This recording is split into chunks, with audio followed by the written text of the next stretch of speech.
right, welcome back to Luke at the Roost. This is the call-in radio show where you call in and tell me what's going on in your life, and I'll give you the very best advice that I can.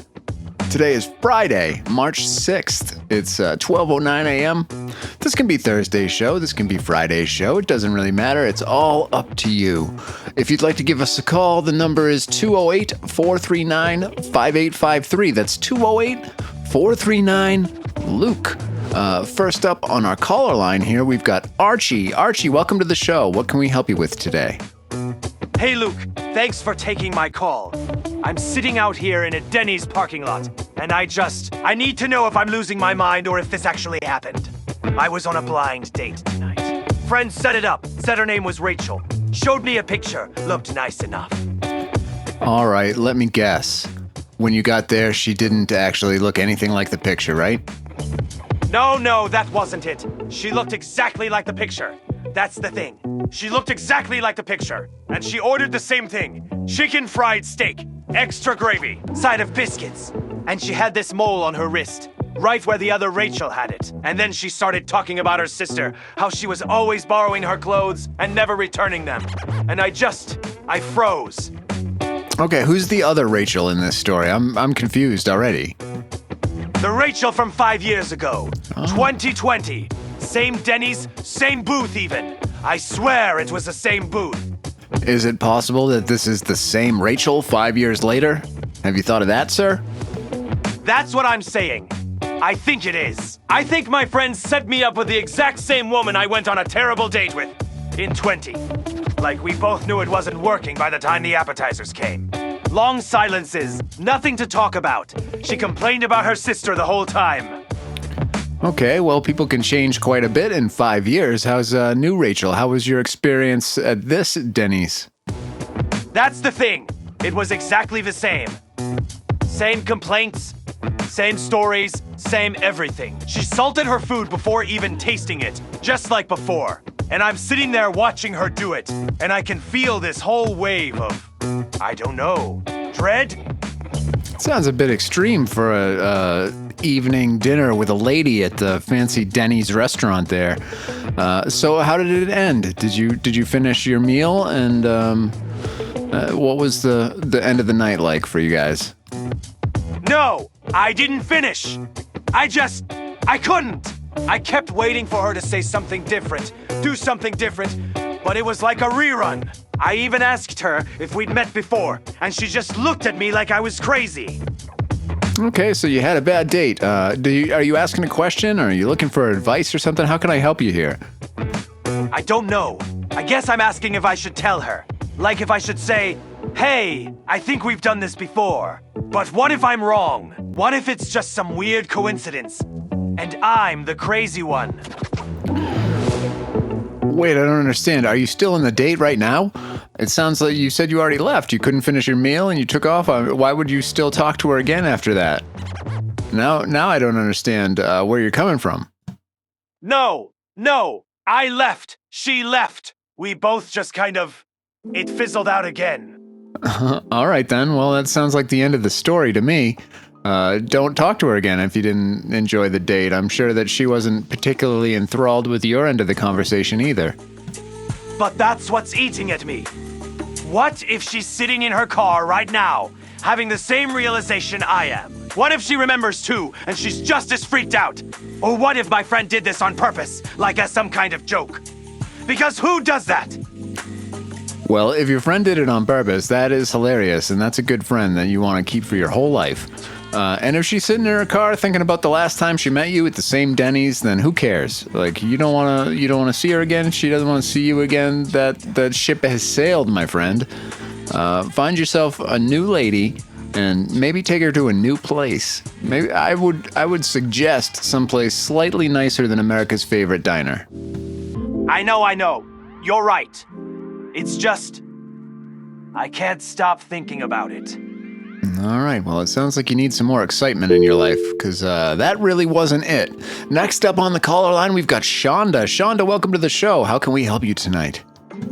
Luke, Oh man.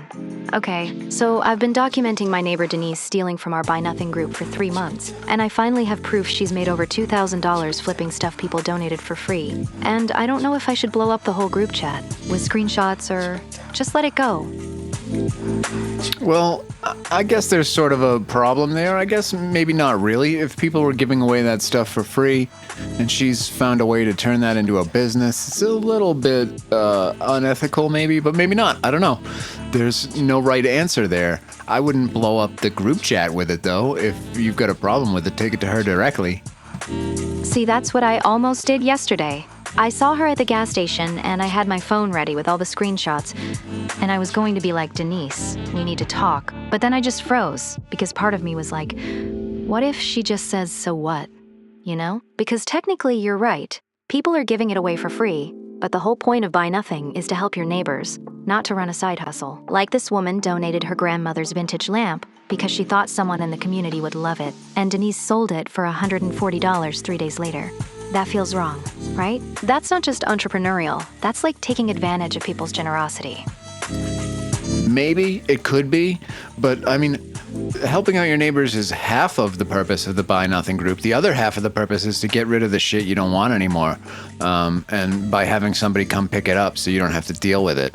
So if she didn't want that lamp anymore and somebody came and took it away from her, she didn't have to throw it away or buy a junk collection service to come down and clean up her probably overcrowded room full of knickknacks and tchotchkes, then I don't know if anybody was really hurt there. And somebody still ended up with the light that probably loves it because they thought it was cool enough to spend $140 on, right? Okay, but Luke, that lamp could have gone to someone in our neighborhood who needed it and couldn't afford $140. That's the whole point. It's supposed to stay local and help people who are struggling, not end up on eBay going to some collector in Michigan or wherever. And it's not just the lamp. She's doing this systematically. I've got a spreadsheet. A stroller that was supposed to go to a young mom, she flipped for $300. Yeah, it's a little messed up. I think that's probably happening in a lot of those groups. But, I mean, if you look at it from their perspective, maybe that's the only way that they, that is helping your neighbor, the neighbor being her. Maybe that's how she makes her living. Maybe that's how she eats at the end of the week, is by taking the trash nobody wants and flipping it on eBay. Oh, no. Denise drives a brand new Subaru and her husband works for the city. They are not hurting for money. I've seen inside their house when they had that garage sale last summer. They've got nice stuff. This isn't about survival for her. This is just greed. And the thing that really gets me is she's in the group posting these heartfelt thank you messages. Oh, this is so wonderful. My kids will love these books. And then, boom, listed on eBay the same night. Yeah, it's morally, ethically questionable. I mean, that's it's definitely a douchebag move for somebody to do. I agree with you. I don't know if it's really your place or if it matters that much if you're going to blow up her spot, because you're not going to stop her from doing it. She's just going to go to some other town's Buy Nothing page and do the same shit there. I don't know what value you would get or what you would fix by blowing up the spot in public, other than making people more hesitant to get rid of their old stuff. Because I bet there are people that get to it faster than her sometimes, especially if it's good stuff. But nobody really needs a $150 lamp. You can say somebody needed the lamp. I have a hard time believing that somebody actually was in need of a lamp. Okay, but what about the stroller, though?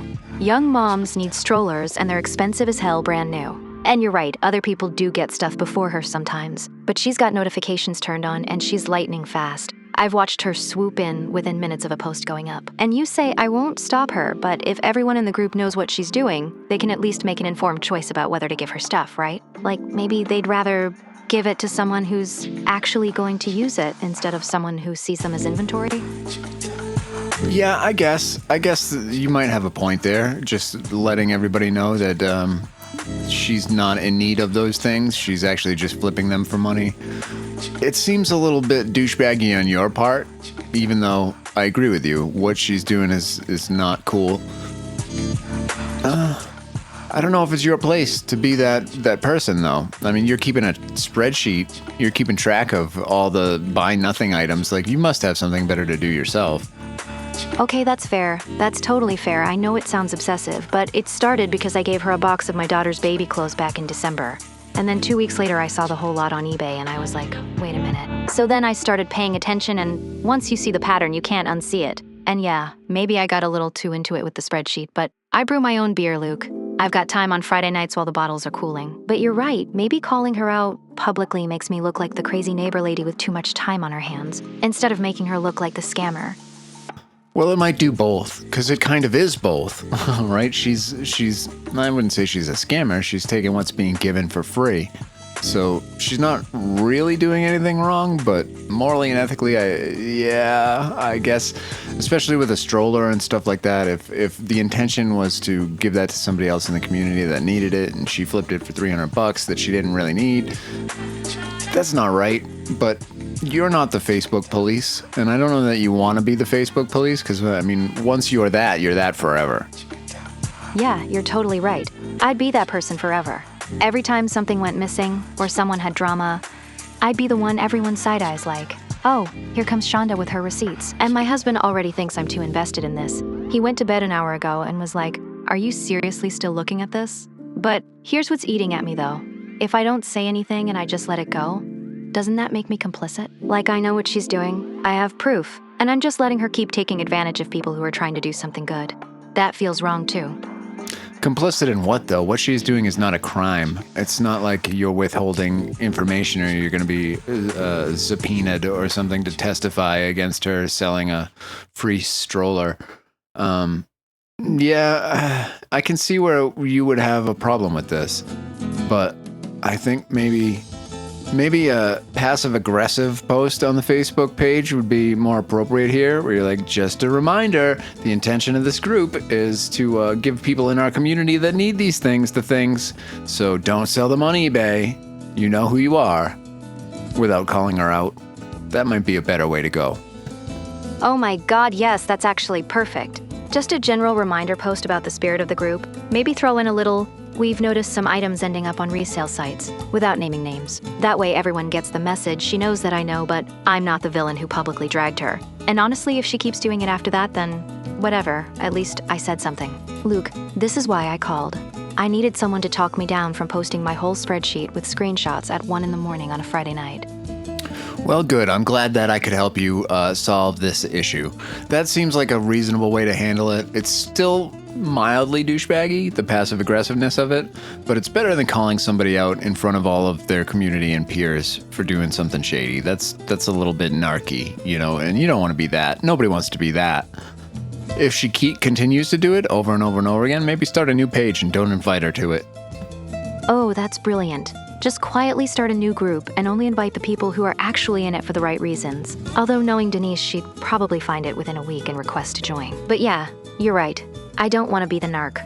I've got to live next to this woman. Our driveways are like 15 feet apart. The passive-aggressive post keeps the peace, but still sends the message. Yep, and if you start a new group and she requests to join, just don't approve the request. That's all. It'll be your group, so you'll have say over who gets to join and who doesn't. And if she has a problem with that, you know, you can let her know on the side, hey, you're the reason I started this new group. I don't want you in it, and here's my spreadsheet. But don't show that to the world, or you're gonna probably just make life worse for yourself. Exactly. And honestly, if she's got a problem with it, she can take it up with me in person instead of hiding behind a screen. I'd love to see her try to explain herself face to face. But you're right. I don't need to make a big public scene out of it. I'll just post that little reminder tomorrow morning when I'm not running on 3 hours of sleep and a case of IPA. All right, well, thank you for the call. We got to go to a commercial break, so is there anything else you'd like to say to the audience before we hang up? Just that if you're in a buy-nothing group, actually use the stuff or give it to someone who needs it. Don't be a Denise. And thanks, Luke. You seriously just saved me from making a huge mistake at 1 a.m. I appreciate you. Well, I appreciate you too. You know what I always say, don't be a Denise. And now, ladies and gentlemen, we have to take a small break for a word from our sponsors. Look, I'm not a financial advisor. I'm a guy with a microphone and a dog. But the folks at Crypto Know asked me to tell you about their new decentralized investment platform, and I legally have to read this part. Past performance does not guarantee future results. This is not financial advice, and if you invest your rent money, you deserve exactly what happens next. Crypto No lets you trade over 400 digital currencies, including 3 that were invented this morning, and 1 that's just a picture of my dog. The app features a real-time portfolio tracker with a built-in panic button that just plays ocean sounds when your balance drops. Crypto No! Fortune favors the bold, but it does not return their calls.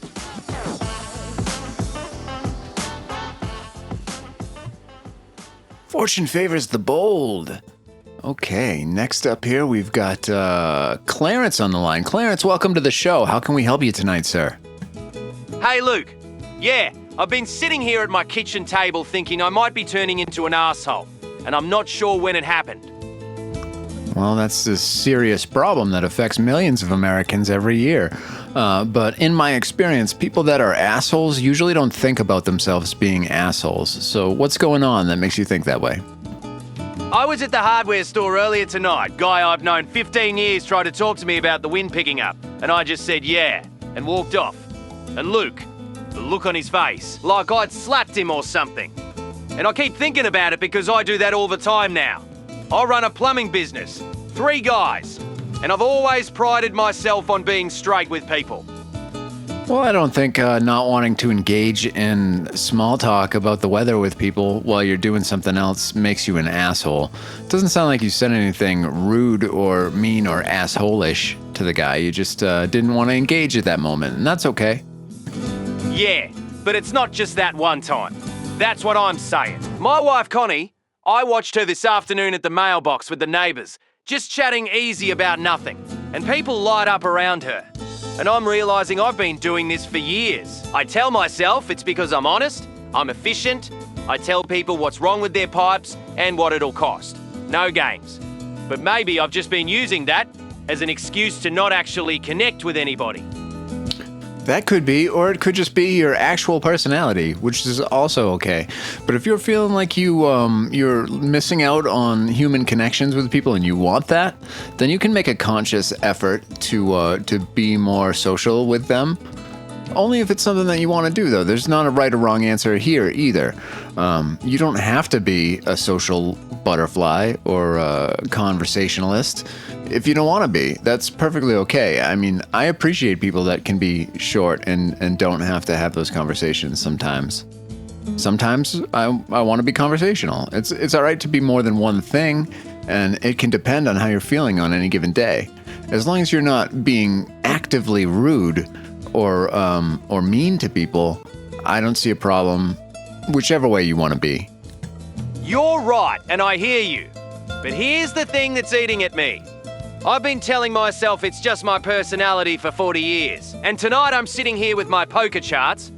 Connie's asleep upstairs. And I'm asking myself if I've mistaken being cold for being honest. Like, when did I decide that efficiency was more important than making someone feel seen? That guy at the hardware store, he wasn't trying to waste my time. No, he wasn't trying to waste your time, but he was wasting your time. And you didn't want to engage with him, and that's all right. But if you don't like the way you're feeling about how you've been reacting to people, you can change that anytime you want.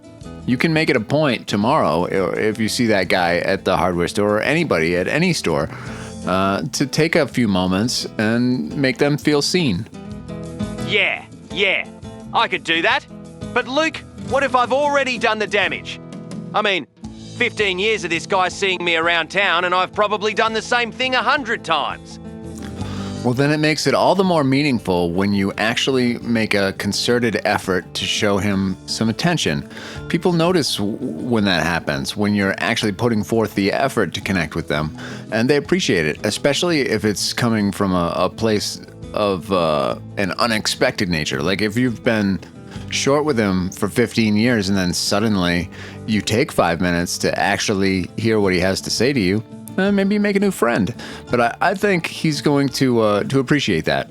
Also, if you've been short with this guy for 15 years, he wouldn't have tried to talk to you at the hardware store again. Like, if the damage was done, it would have been done a while ago. That's a good point. He did try to talk to me tonight. I hadn't thought about it that way. Well, sir, the fact that you're even thinking that you might be an asshole kind of makes you not an asshole. And if you need to change the way that you interface with the world and you want to be more open towards people, you have every possibility to do that. All you got to do is make the effort and try. And it'll be painful because people are stupid and people are a pain in the ass and they will waste your time. But people are also the greatest thing ever. Some of them. And if you catch somebody on the right day, you can make new friends and learn new things and have that human connection, which is maybe important and maybe not. Depends on what you're looking for out of your own life. You're right. People are stupid and they're also the greatest thing ever. I think that's what Connie figured out a long time ago that I'm just now getting to. She doesn't seem to struggle with it. She just knows when to give people those 5 minutes and when to move on. Yep, and everybody's different, and everybody's different on any given day. So one day you might have a conversation with somebody, and they're open and welcoming and interesting, and then another day they might be having a bad day and take it out on you or corner you in a place you don't want to be and not let you leave and try to suck any emotional support they can out of you, and you will learn the difference when somebody is trying to authentically connect with you and when somebody is trying to use you as a free therapist. And you can end the conversation whenever you want to end the conversation. Yeah, I can see that. I guess what I'm realizing is I've been ending the conversation before it even starts. Like I decided a long time ago that most conversations weren't worth having, so I just cut them off at the knees. Yeah, I mean, I do that a lot too. Not always, because most conversations aren't worth having. But there are some conversations that really are. There are some, conversations you have at a gas station that can change the course of your life. And you can't get to those conversations if you stop them all before they start. So I would say ease into it. You don't have to suddenly become a gregarious person that wants to talk to everybody. But, try one person a day and see how that goes. And if you're enjoying it, then maybe ramp it up a little. All right. Norm, welcome to the show. What's going on, Norm? How can we help you? Luke, hey, thanks for taking my call. So I'm sitting here in my truck outside the Elks Lodge in Denver. Been out here about 40 minutes now with the heat cranked up.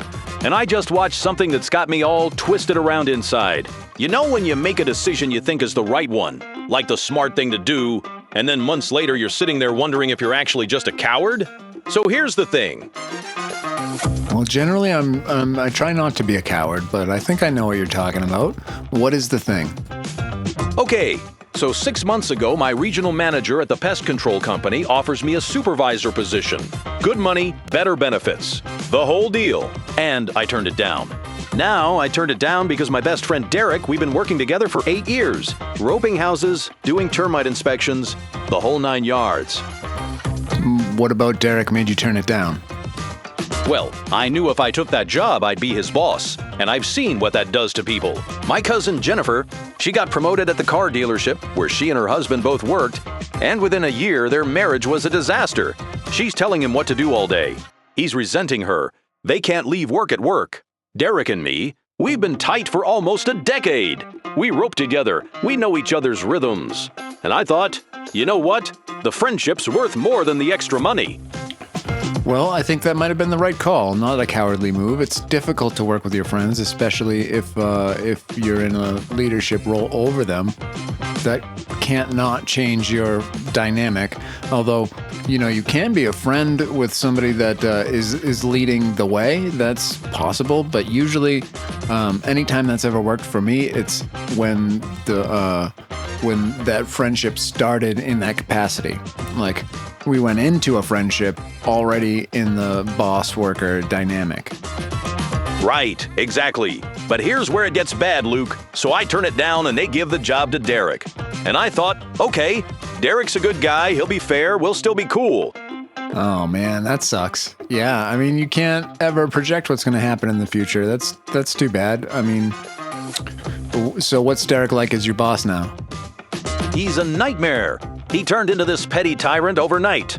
And tonight, at the monthly retiree dinner, there's this younger guy on our crew, Tommy, 23 years old, good kid, works hard. And Derek gets up in front of everybody, all the retirees, the whole crew, and just tears into him about some paperwork mistake. I'm talking humiliating him, making jokes.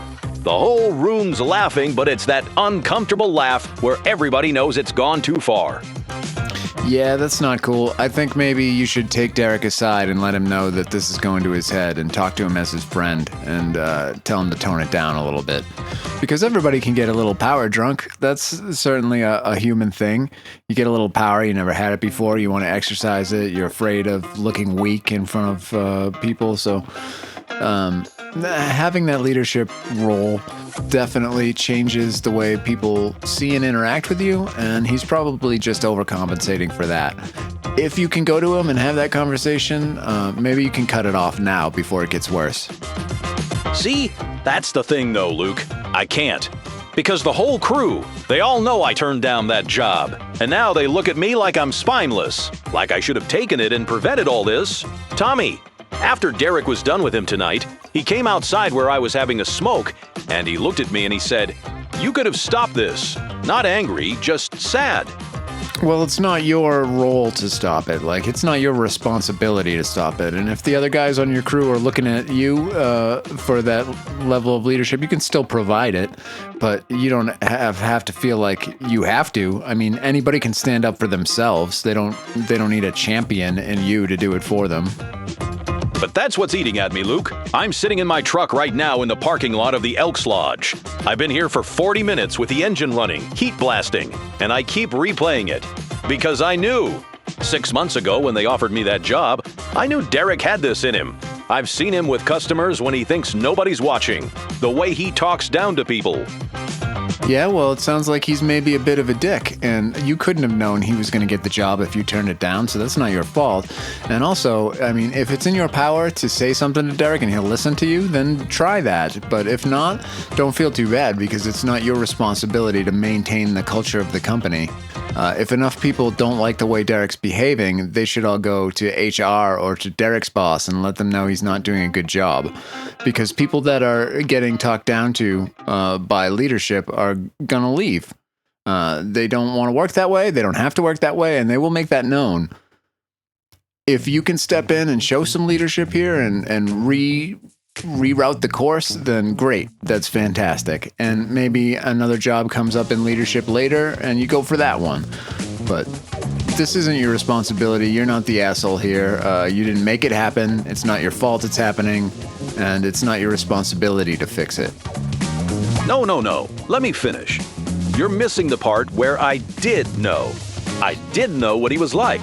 I've seen him do this before. Just not on this scale. And I turned down that job because I didn't want to be the one doing it to him. But now I'm sitting here thinking, what if I took it and he didn't get it? Well, you did know what he was like, but you did not know that he was going to take the job. You couldn't have known that. You can't foresee the future. So you didn't know the job would be offered to him, and you didn't know that he would accept the job. So you didn't know. And if the guy's a dick, why is he your friend? Because we've been roping together for 8 years. You don't just cut somebody off like that. And I saw what happened to my cousin's marriage when she got promoted over her husband at the dealership. They're divorced now. Well, that's a different thing. When you're married and you're telling your significant other what to do at the workplace, it's much different than your buddy that you've known for 8 years, which is not that long. Like, it's not like you two grew up together or anything like that. You've known this guy for a while, you do roping. Great. If that friendship isn't working out for you anymore, you can walk away from it. Here's my advice for you. It's to take him aside, be his friend, and tell him that he would get better results in the workplace if he wasn't such a dick, and to tone it down because he's pissing people off. You know what? You're right that 8 years isn't forever. But here's what I keep coming back to. I had one conversation with the regional manager. One conversation where I could have said yes, and I said no because I was protecting Derek from me having to boss him around. And now Tommy's looking at me like I'm complicit. The whole crew is... Well, I don't know what you want me to tell you. I've already told you it's not your fault. You couldn't have projected the future, and you have an opportunity to right the ship. If you're looking for some other answer from me, you're not going to get it. Do you just want to complain about how you made the wrong choice for another hour, or what? No, you're right. You're right. I just needed to hear somebody say it out loud, I guess. That I'm not the one who did this. Well, I said it out loud about 10 times, and you keep arguing with me about it, so you're going to have to tell yourself. Fair enough. I'll talk to him Monday morning before the route assignments. I appreciate you letting me get this out, Luke. All right. Well, good luck with that. Hopefully you can make a difference there, and if not, still not your fault, and not your responsibility to do. But now, ladies and gentlemen, we're going to have to take another small break for a word from our sponsors.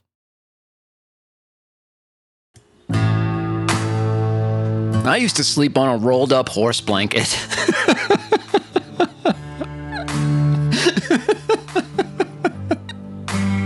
I'm not...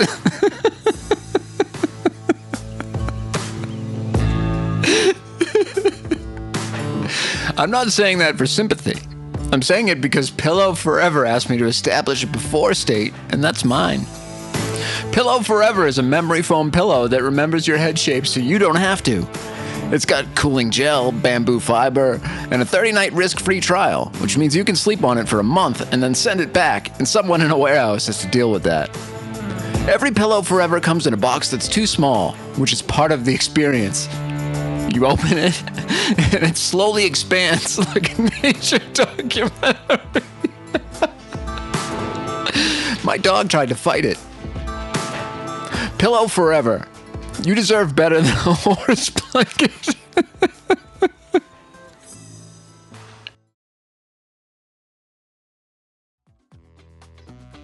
Come on. All right. Welcome back to the show. Next up on the line, we've got Carla. Carla, returning caller. Welcome back to the show. How can we help you today? Hey, Luke. Yeah, it's Carla with the C. So I called you a few weeks back about that whole engagement dinner thing where I got called cheap over the tip situation. Yeah, I remember that when you were being cheap. What's going on in your life today? Real great, thanks. So I took your advice honestly, and I started saying no to people at work. Small stuff at first. Karen asked me to cover a shift swap, and I just said I couldn't do it. Okay, and how's that been working out for you? Well, that part went fine. Karen was totally cool about it. Found someone else in like 10 minutes. But then Tuesday, my coworker Denise asked if I could drive her truck down to Tucson to pick up some equipment because her license is suspended. I said no. And now the whole ranger station is acting like I killed somebody's dog. Yeah, well, when you change your personality and start sticking up for yourself, people rebel against that a little bit. They'll get used to it. If you couldn't do it, if you didn't want to do it, then you didn't have to. And if they have a problem with it, they're going to have to deal with that. I mean, I know how this sounds, but it's not even that I didn't want to help.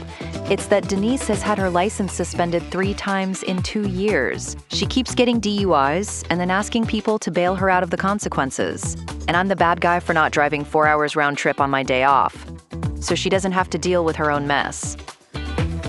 Nope, you're not the bad guy. It's perfectly acceptable to say no to somebody if you can't or don't want to do whatever it is they're asking. And if your workplace has a problem with it, or people at the ranger station or whatever, they can go fuck themselves. Honestly, I wish it was that simple. But here's the thing, Denise is the one who always brings in the donuts on Fridays. And now she's stopped. Oh shit, she stopped bringing the donuts? That's fucking terrible. Now what are you gonna do? There's no donuts in the ranger station? Oh my god, you've really ruined the whole operation. Stop it. Who cares? Let her not bring the donuts. Bring the donuts yourself if you want a donut. Who cares? You're right, I know you're right. But it's not just the donuts. She also does the schedule coordination with the other stations. And now she's being real passive about it. Like, she'll wait until the last possible minute to confirm things. And it makes my job harder because I can't plan my week.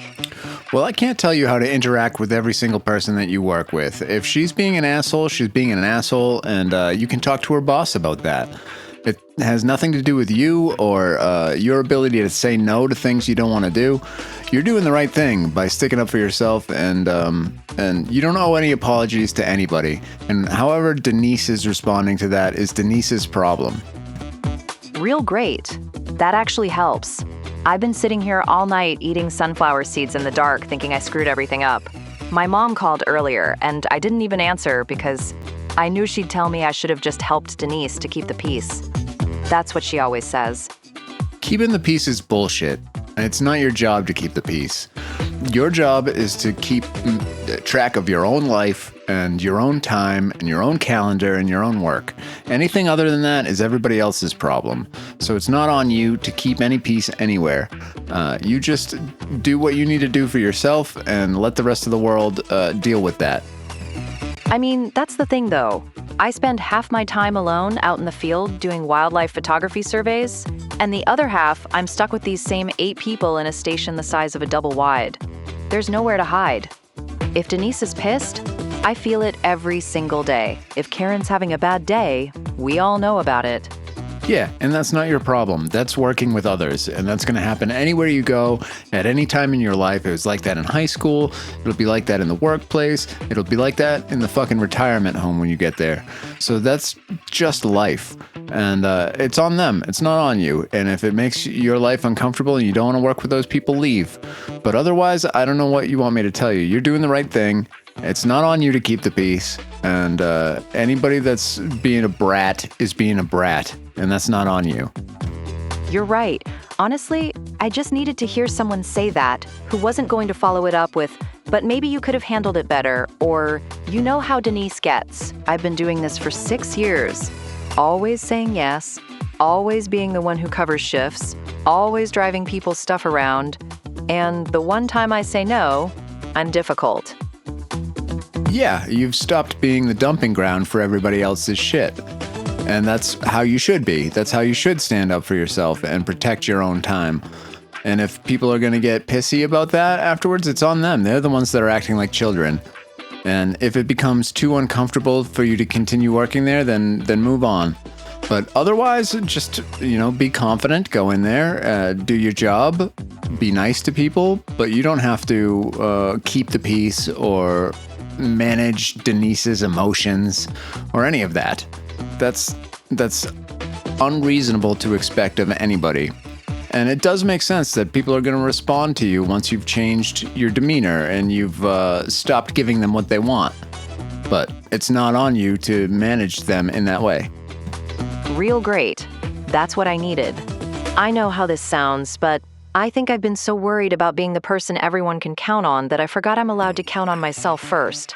I'm going back in Monday, and I'm just going to do my job. Good.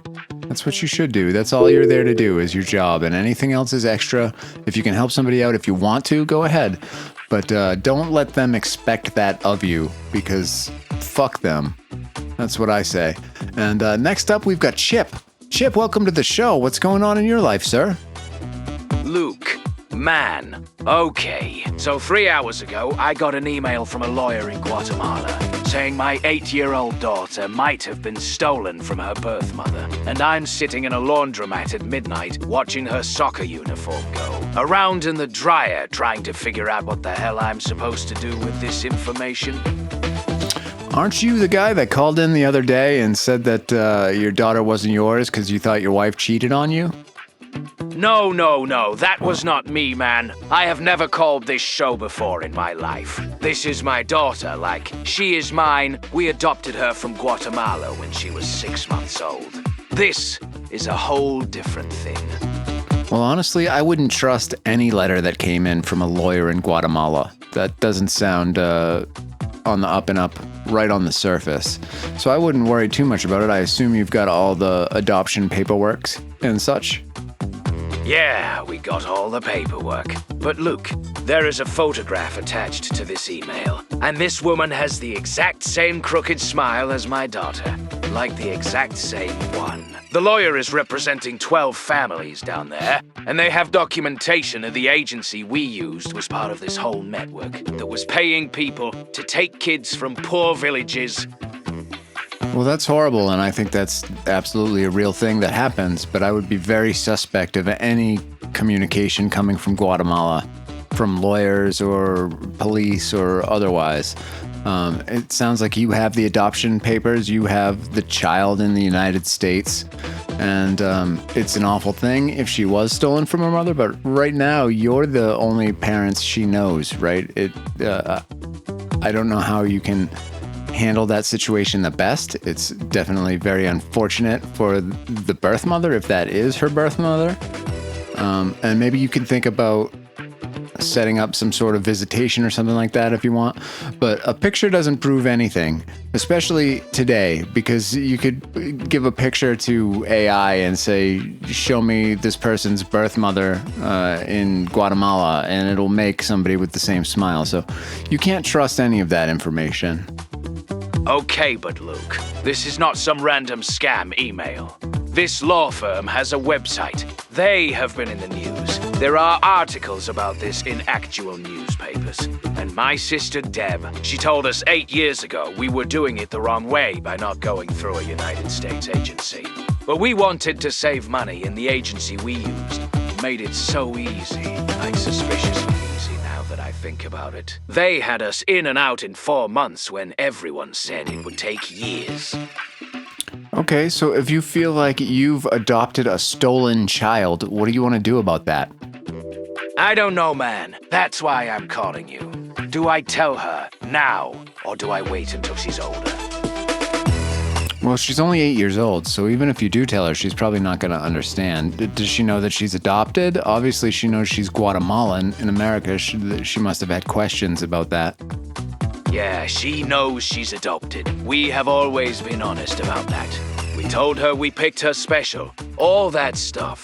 But Luke, this is different. This is not some beautiful adoption story anymore. This is her mother did not give her up. Her mother had her taken. And this woman in the photo, she is holding a sign with a date on it and my daughter's birth name that we were told by the agency. Well, what do you think about that? I mean, you obviously have been caring for this child for 8 years. You've got her living in your house, going to school here. And do you feel like something should be done with the birth mother? Like, would you consider giving your daughter back or sending her back to Guatemala? What do you think? No, Luke, I am not sending her back. She is my kid. She does not even speak Spanish. She has never been back to Guatemala. Her whole life is here. Her soccer team, her friends, her school. Right, and I'm sure her birth mother understands that, right?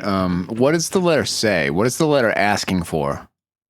The lawyer is asking if we want to participate in some kind of mediation process where the birth families can meet the adoptive families and figure out what to do going forward. They are talking about possible restitution, possible visitation arrangements. They are saying some families are working out ways for the kids to know their birth families. But Luke, my girlfriend does not even know about this email yet. She is at work right now doing a 12-hour shift, and I am sitting here at the laundromat at midnight watching soccer uniforms go around and around trying to figure out what the hell I am supposed to do. Do I wake her up with this?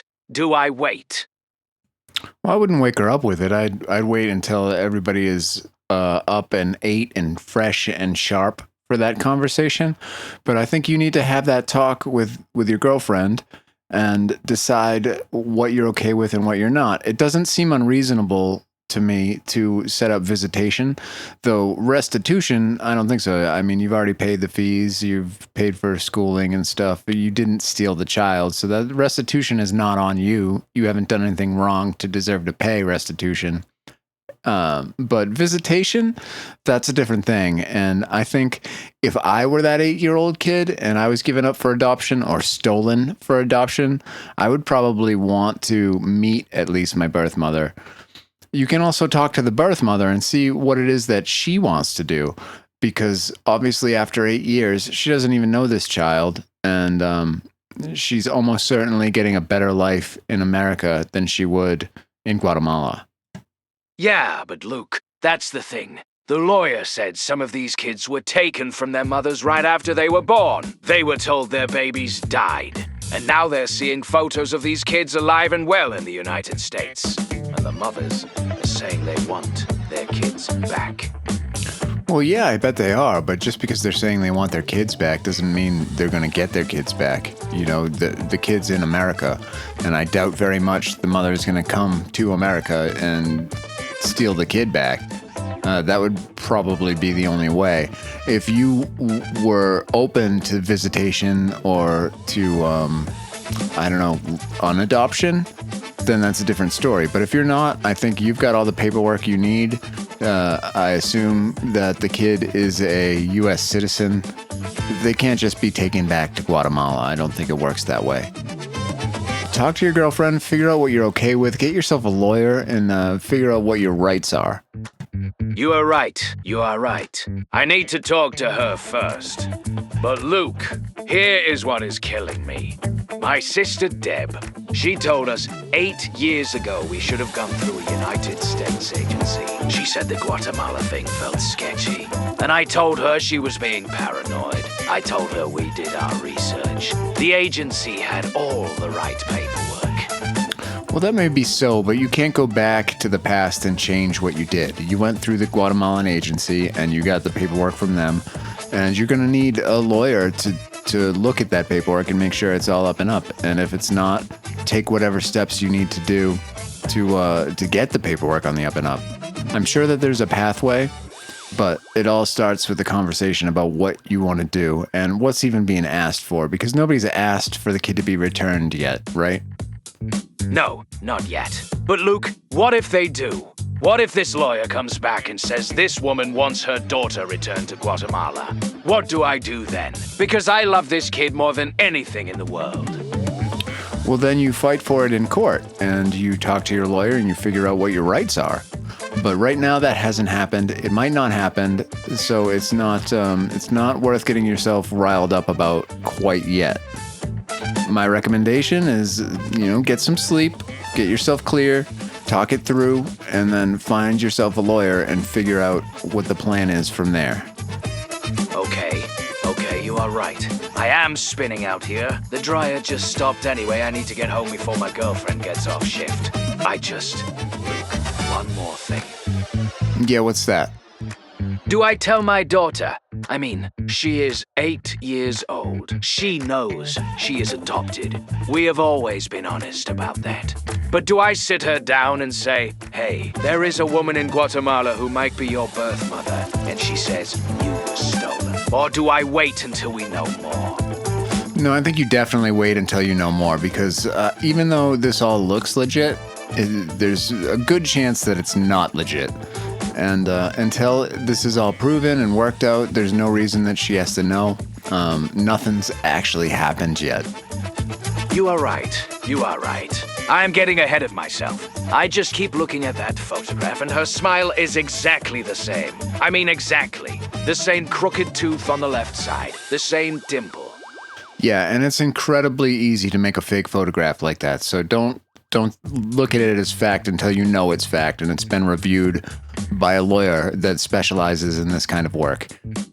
Oh man, I did not even think about that. You think someone could be running a scam? Like they found our names somehow and they are trying to shake us down for money?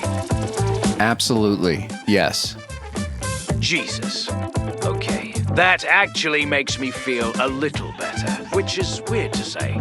I mean, not better that someone would do that, but better that there is another explanation besides my whole life being built on something terrible. Yeah, you don't have enough information yet to make an informed decision, and I would address anything that you do have as highly suspect right now until it's been reviewed by a lawyer. If later on you learn that this is true, that's a different story, and you can deal with it then through the appropriate legal channels. But today, there's nothing you can do. Today, you don't even know if it's real. So get some sleep and then talk to the girlfriend about it. And when the time comes, when you know the facts, then you can think about if it's time to tell the kid about it or not. Yeah, you are right. I need to talk to my girlfriend first. She is going to lose her mind, but we need to figure this out together. Okay, well, I wish you the best of luck. That's really a terrifying story, and I hope that it all works out and that there was no child theft there, because that's pretty rough. Next up, we've got Lorraine. Lorraine, you're our last caller of the night. Thanks for calling in. How can we help you? Oh gosh, Luke, thanks for taking my call. I know it's late. I'm calling because I'm sitting here in the back of my grooming salon with a client's Pomeranian, and I cannot stop thinking about what happened at church this morning. And I need someone to tell me if I've been doing something terrible all these years without knowing it. So this morning at the potluck breakfast, I brought my chilaquiles. Everyone loves them, I make them every time. And I was talking to Pastor Mike's wife, Linda. Just chatting. And somehow it came up that I don't actually eat breakfast myself. Haven't in years. So, not eating breakfast is this terrible thing that you think you're doing? Well, that's the thing. I never thought it was. I feel better not eating breakfast. I have my coffee, I'm fine until lunch. I've been doing it for probably 15 years. But Linda looked at me like I'd just told her I kick puppies, Luke. She spent 20 minutes telling me I'm ruining my metabolism, that I'm setting a bad example for the youth group, that breakfast is the most important meal of the day and skipping it is basically self-harm. And now I'm sitting here at midnight, wondering if she's right, or if we've all just been completely sold a bill of goods by cereal companies. Yeah, I don't think she's right. There's lots of people that don't eat breakfast, and I honestly don't think it matters when you eat as long as you're taking in the right amount of nutrients and calories. I think the timing of it is very much marketing based, and I'm not a nutritionist, and it's hard for me to believe a nutritionist because I've seen nutrition information change so much over the years. Like every 5 or 10 years, we're completely flipping it around. And I just don't buy it from a logical perspective. I think if you're hungry in the morning or if you're in the habit of eating in the morning, then eat in the morning. And if you don't get hungry and your lifestyle supports you starting your first meal at noon, do that. There's lots of people that intentionally fast in the morning to kickstart their metabolism. Oh, thank goodness. Luke, that's exactly what I thought. I mean, I'm not trying to fast or do anything trendy. I just genuinely don't feel hungry in the morning, and when I do force myself to eat breakfast, I feel sluggish all day. But Linda made me feel like I was being irresponsible. Like I was lying to people by bringing food I don't even eat myself. No, you're just doing a kind thing and sharing a part of yourself that you know people like. And that's cool. But you're not doing a terrible thing, and I don't think you're hurting your body in any way. As long as throughout the day you're getting enough calories and the right mix of nutrients. That's such a relief to hear. I think what really got under my skin was the way she said I was setting a bad example for the youth group. Like the teenagers are watching what time of day I eat, and it's going to damage them somehow. I teach the high schoolers on Wednesday nights, and I love those kids, and the idea that I'm hurting them just by having coffee instead of eggs in the morning made me feel awful. But that doesn't make any sense, does it? They don't even know when I eat. No, it doesn't make any sense. It's, I would say, untrue. It doesn't matter when you start eating, and teenagers don't care when you eat. Even if they were watching you, they're not modeling their lives after what you do. At least not at breakfast. At breakfast, they're looking for the Pop-Tarts and the cereal. But it makes sense that a preacher's wife would be judgmental and push her own views on you that she's taken directly from the breakfast brands, Quaker Oats and them. They spend a lot of money to make people think that way. You know, that's exactly it. She kept saying everyone knows, and it's just basic health, but when I really think about it, where did we all learn that? Probably from commercials and boxes of cornflakes. And I actually heard Norm earlier tonight talking about his friend Derek becoming a supervisor and turning into a jerk. And I completely disagree with what you told him, Luke. I think Norm absolutely should feel bad because he knew Derek better than anyone. And he should have seen that coming. Well, Norm didn't call you to ask you for your advice. He called me because he trusts my advice more. And my advice is more reasonable than yours. It's not his job to protect the entire company's culture from Derek. He didn't want to take the job. He didn't want to be over Derek, and he didn't know that Derek was going to get the job after him. So he didn't do anything wrong there, and maybe he could have taken the job before Derek got to it, but he didn't want it. It's not. Why would he have to do that? And why am I explaining myself to you? You don't even know if you should eat breakfast or not. Oh gosh, you're right, Luke. I'm sorry. I don't know why I just jumped in on Norm like that. That was rude of me. I think I'm just all wound up from this morning, and now I'm second-guessing everything, including things that have nothing to do with me. Yeah, maybe you're hungry and you should get some breakfast. Well, shoot, now you're doing it too. I'm fine, Luke. I had a perfectly good lunch and dinner today. I think I'm just tired and sitting here in the dark with this Pomeranian who keeps making little wheezy sounds, and I can't stop replaying Linda's face when I told her. Like I'd confessed to something shameful. And the worst part is, I brought the chilaquiles because I wanted to contribute something nice. Something people would enjoy, and now it feels tainted somehow.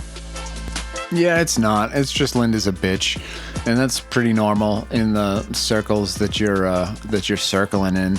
So don't worry about it. You're not doing anything wrong. Eat when you want to eat, and keep your opinions to yourself in the future, okay? You're absolutely right. I need to just let this go and stop letting Linda live rent-free in my head. Oh gosh, I just said that, didn't I? I'm sorry. That's one of those internet phrases. What I mean is, I need to stop thinking about her. The chilaquiles were good, people enjoyed them, and what I eat or don't eat for breakfast is nobody's business but mine. No, it's not. And you enjoy the rest of your day, and don't let Linda bring you down, all right? Thanks to everybody for tuning in tonight. That's the end of our show, and I hope you have a wonderful... Well, you're probably going to hear this in the morning, so have a wonderful morning, all right? Good night.